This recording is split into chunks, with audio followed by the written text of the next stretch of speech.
Friday picks time. Let's talk Northwestern, the Big Ten, and the rest of the country. You are Locked On Northwestern, your daily podcast on the Northwestern Wildcats. Part of the Locked On Podcast Network, your team every day.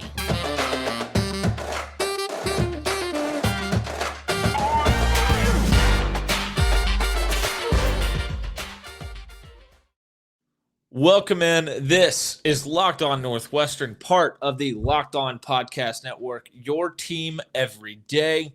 I'm your host, Carter Bird, and thank you for making Locked On Northwestern your first listen every day for anything and everything Northwestern. We are available wherever you get podcasts and on YouTube. Just search Locked On Northwestern. Make sure you subscribe, turn on notifications, leave a review, leave a comment. We would love to get your feedback. It'll help us make this show better as we go. But yeah, let's get into it. Today, we're going to have our Friday picks segment, which, of course, all of our lines that we use are from our friends at Bet Online. And we're going to start with this Northwestern game, Miami of Ohio at Northwestern. And the line is Northwestern minus 7.5. So Northwestern is a 7.5 point favorite in this game. The over-under is 50. So when we talk about this game, I think, as we covered yesterday, this Miami pass defense, it's gettable. It's gettable. The Northwestern offensive line is continuing to play well. Evan Hollis continues to be a superstar. Therefore, I think the big key for this game for the Northwestern offense is getting Ryan Hilinski back on track. I think getting him rolling with some easy completions. Evan Hull needs to be big again in this one. He's been big all year long.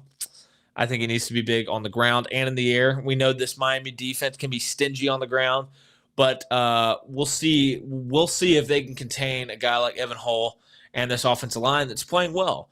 Evan Hull right now is putting up video game numbers at times.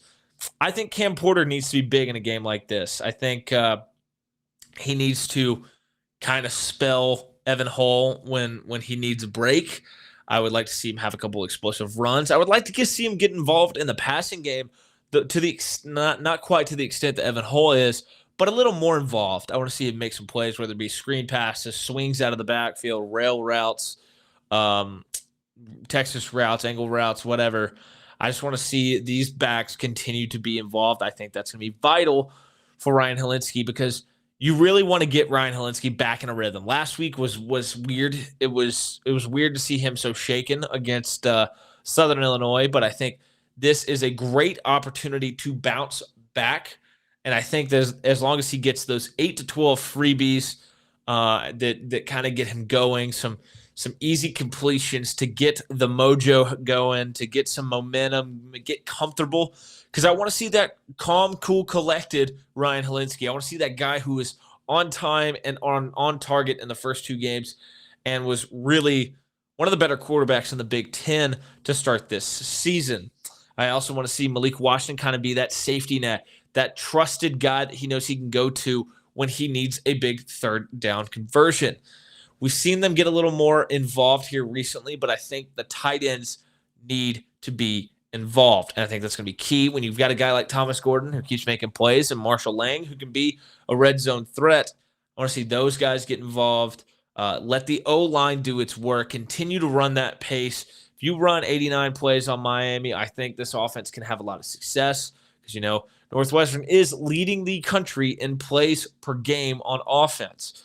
So I think that all of that combined could lead to a big bounce-back day for Ryan Hilinski and another big day for Evan Hull. But the big key is just get the ball in your playmakers' hands and let them go to work, especially a guy like Evan Hull, who 2 weeks ago had one of the most hilariously ridiculous performances I've ever seen out of a running back. 65 receiving yards, but 213 rushing yards. Should have had 3 touchdowns. Ended up with 2 because he fumbled inside the 1-yard line going in to score at the very end. I would also like to see this Northwestern offense protect the football. Last week, put the ball in the other team's hands too many times. The week before, you saw Evan Hull and Ryan Helinski's turnovers be pretty vital, pretty pivotal moments in the game. Obviously, I would really like to see this offense get back to protecting the ball, and kind of when you look at the defense, I want to see this defense force turnovers, because I want to see you do have an inexperienced quarterback back there. The backup quarterback, because Brett Gabbert, the starter, got hurt in week 1 against Kentucky, so it's Avion Smith. Make Avion Smith have to make plays to beat you. Make him have to show you something he has not shown this year. This Miami offense has not been good. Basically, the secondary for Northwestern, they really need to neutralize Hippenhammer. The guy's been the number 1 receiver for this Miami offense, and it has not been close. He's been the number 1 option. I think he's 2-3 times more yards and targets and receptions than the rest of the group. I would really like to see Northwestern shut him down and say, okay, these other guys who have not proven themselves, make them beat you. Make them make plays. And see if these other weapons can show you something that they haven't really shown you to this point. I think it's vital in the trenches on both sides. I'm not as worried about the Northwestern offensive line. I believe in that group. But this Northwestern D-line, I want to see them win that 6-inch war. I want to see them control a Miami running game that's not very good. There's plenty of backs, plenty of bodies. They're going to be plenty fresh, but nobody jumps off the page. Nobody impresses that much. And I want to see these defensive ends get pressure. I want to see Adetomiwa Adebare, and I want to see Sean McLaughlin. I want to see him get back there. I want to see a little more pressure than what we've been seeing to this point in the year. Make Avion Smith uncomfortable, and then obviously stuff that run. And I think Northwestern is set up for a good bounce back performance. I'll take them. I'll take them at -7.5. I believe in this group, but I do think I'll take the under 50 just because this Miami offense has not shown me enough. And even when Northwestern has racked up tons and tons of yards, it has not been it hasn't resulted in as many points. They've been a little shaky in the kicking game. And I think those factors together can help pave the path for under 50 to be the way to go with the over-under. And that's kind of where I'm leading with this game. Here in just a second, we're going to start looking at the Big Ten, the games around the Big Ten. But first, let me tell you about our friends at Underdog Fantasy. This episode is brought to you by Underdog Fantasy, the easiest place to spice up this college football season. It's easy to get started and easy to play while you're watching your favorite team play. In my pick'em this weekend, I love Evan Hull over 37.5 receiving yards. He's the leading receiver on this Northwestern team, and I think he's going to keep it up. But these are also my picks for Northwestern in the pick'em this week. Ryan Helinski over 254.5 passing yards. Evan Hull over 99.5 rushing yards. Evan Hull over 37.5 receiving yards. Malik Washington under 68.5 receiving yards. I just don't think that maybe the passing to everybody else has been consistent enough for me to take an over on a play like that. I want to see those. I think those tight ends are going to continue to be involved. I think you're going to see both backs involved in the passing game, and I think you're going to see the ball spread around a little bit more. Some of those other guys are starting to get on the field more, make a few catches. And with that, I'm also going to take Donnie Navarro under 32.5 receiving yards.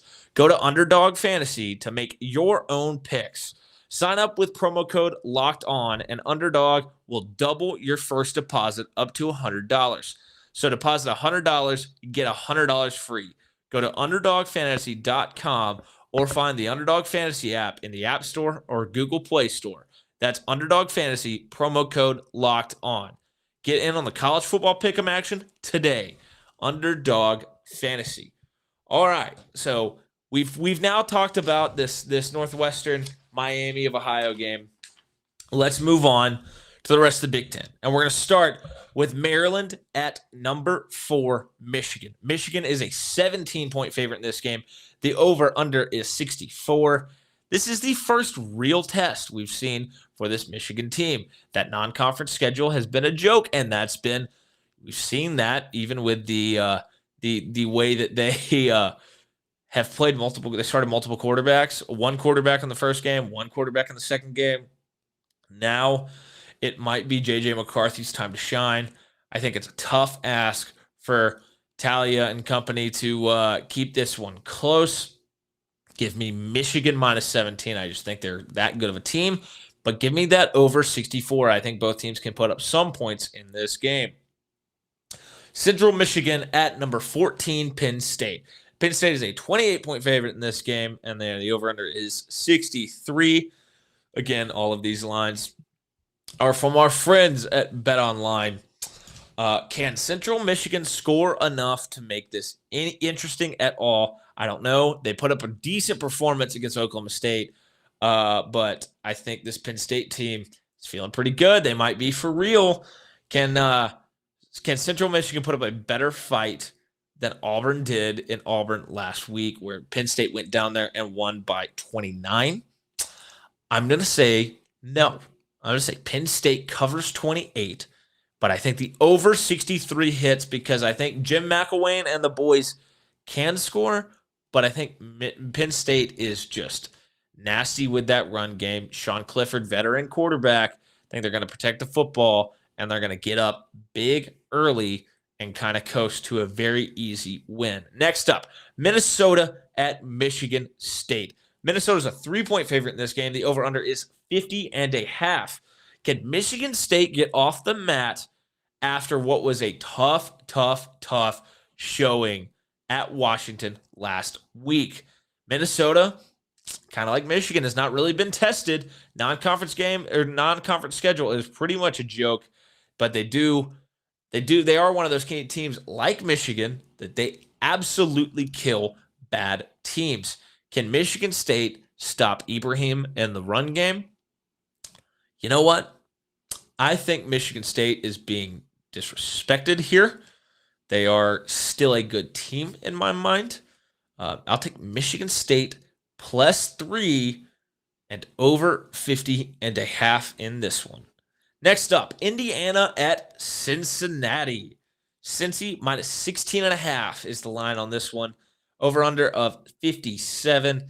Is this where Indiana's Cinderella run to this point kind of ends? They are 3-0. They don't feel like they should be 3-0. They've gotten kind of lucky against Western Kentucky and Illinois. Yeah. This is where it's going to end. This is where the first loss happens. But you know what? 16.5 is a lot of points. I'm going to take Indiana plus 16.5. Cincy, a lot of new personnel that have played here in the first 3 games or so. I want to see them take on a P5 team again. They already played Arkansas. Give me Indiana plus 16.5 and under 57. Next up, Iowa at Rutgers. Iowa is a 7.5-point favorite in this one. The over-under is a disgusting 34 points. So my first note on this game is, ew, this is gross. My second note is literally, this game is gross. Bunch of backup quarterbacks for Rutgers versus Brian Ferentz and Spencer Petras in an offense that is absolutely disgusting to watch. No offense to anyone out there, but there's literally no offense in this game. Give me Rutgers plus 7.5 and give me the under 34. I don't believe in either of these teams to score points. Wisconsin at number 3, Ohio State. Ohio State is a 19-point favorite in this one. Over under of 57. Black jerseys for Ohio State. I think it's beat down. I think there's too many weapons for Ohio State. I think that's the story. We've already seen this Wisconsin team struggle with Washington State earlier this year. Yes, they can run the football, but no, they can't hang with Ohio State. Ohio State minus 19 is my pick and over 57. Now we move on to the last game in the Big Ten this week. FAU at Purdue. Purdue is a 17.5-point favorite in this one. Purdue has gotten rather unlucky. Lost a couple heartbreakers. I think they're a little better than they're getting credit for. The over-under is 59. Give me Purdue minus 17.5 against the Owls of FAU. And I'll take the over 59 because I believe in Aiden O'Connell. And I believe in that receiver. What's his name? I think is it Charlie? I've drawn a blank. I know his first name's Charlie, but he's been unbelievable this year. I'm going to take Purdue. All right. No real clue. Some technical issues. Stream crashed, but we are back. Not exactly clue where we were when we left off, but I did finish all of the Big Ten games. That last one being Purdue minus 17.5 and the over 59. And in just a second, we're going to start looking at the national games around the country. But first, know what your team is up against across the Big Ten with Locked On Big Ten. Every day, host Nate Dickinson and the local experts of Locked On take you across the Big Ten in 30 minutes. Make Locked On Big Ten your second listen. Locked On Big Ten. All right. So here we go. National games around the country. We do have some good ones. Again, all of these lines are from our good friends at Bet Online.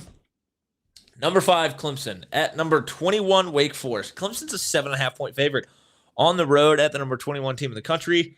Sam Hartman versus DJ Uiagalelei. I will take Sam Hartman in that battle all day. I think he's the better quarterback.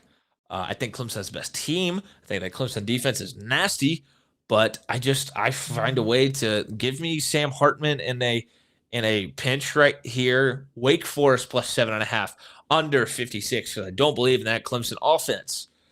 Number 17, Baylor at Iowa State. Iowa State's a 2.5-point favorite against the number 17 team in the country.